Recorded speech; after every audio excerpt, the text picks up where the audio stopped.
Hello, welcome back to Armchair Armory, and it finished at Old Trafford, Manchester United 3, Arsenal 1, and thus brings us our first loss of this Premier League season. That's hard to take, to be honest. I haven't really reacted like this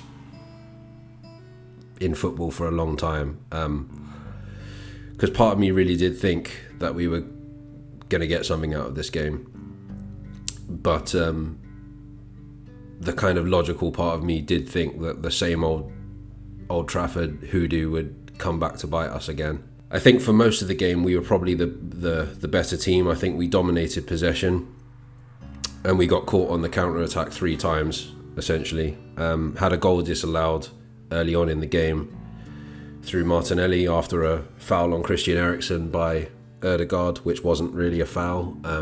I think even the referee, after being asked to go to VAR, wasn't convinced either, but decided to overrule the goal anyway. But it's all kind of like a much of a muchness at the end of the day, because there's no point in complaining about it, because what's done is done. The positives is that I think it's the best I've seen us play at Old Trafford for a long while, despite the fact that we've lost. I think as well, part of the blame has to go to tactical errors by Arteta. So when Man United went 2-1 up, so Rashford scored 2 goals. When the first goal he scored, I think there was 20 minutes to go, 18 minutes to go, something like that, and he decided to take off Zinchenko, Lokonga, and I forget the other person now off the top of my head, and then bring on who is it, Zinchenko? Anyway, it doesn't matter. But anyway, he decided to bring on 3 attacking players in Fabio Vieira, which he looked good, to be fair. He looked all right. And Ketia, and who was the other one?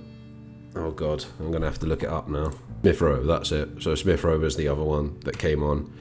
And I just felt like, I think Gary Neville said it on commentary, which I 100% agree with. I felt like we'd lost our shape after that, and then that just led to holes in the defence, and we ended up conceding a third, and that just killed us off at that point.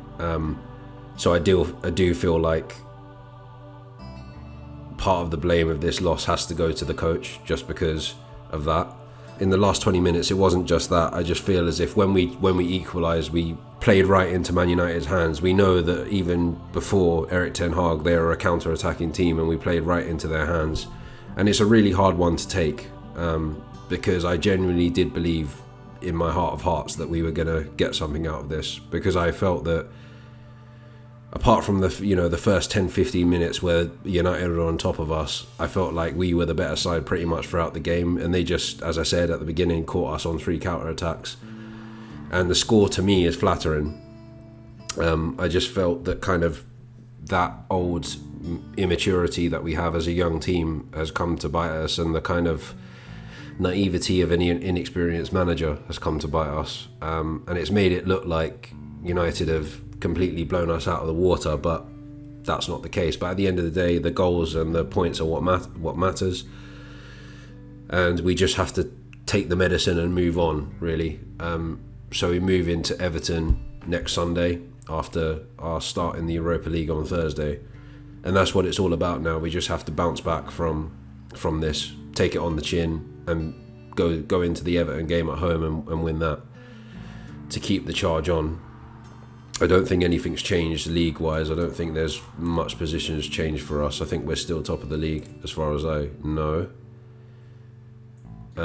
So we're still top of the league, and the win moves Manchester United into 5th, 1 point behind Brighton in 4th. But there's no point in really talking about like league positions, because it's still only 6 games in. So again, like, I know that there's going to be plenty of Manchester United fans out there doing their "We're Manchester United, we're the greatest team in the world," when it's still only 6 games in. Doesn't mean anything. But it's hard, at the same time, it is hard to take, and also you always want to turn up and beat Man United, and every single time we seem to always get caught in this fear of Old Trafford and fear of playing Man United away. I just hate being right. I just hate being trying to ignore the kind of logical part of me, and then in the end it turns out I was right. To be honest, when we got to 1-1, which was, you know, a great team goal finished off by Saka, I did think we might actually go. I kind of did what the team sort of did. I thought we could actually go on and win this game. And then after that second goal from Man United, scored by Rashford, we fell apart after that. And then those substitutions, as I said, just left so many holes in the defence, which led to the third goal. But anyway, it's only football. We move on. As I said, we've got the Europa League kick-off against Zurich on Thursday, and then we have to just get quickly back to winning ways against Everton on Sunday. Anyway, right, I'm going to leave it there. I'll be back again on Thursday reacting to our first Europa League game, as mentioned, against Zurich, and then we'll also be looking ahead to Everton on Sunday, so look out for that. So until then, take care and stay safe.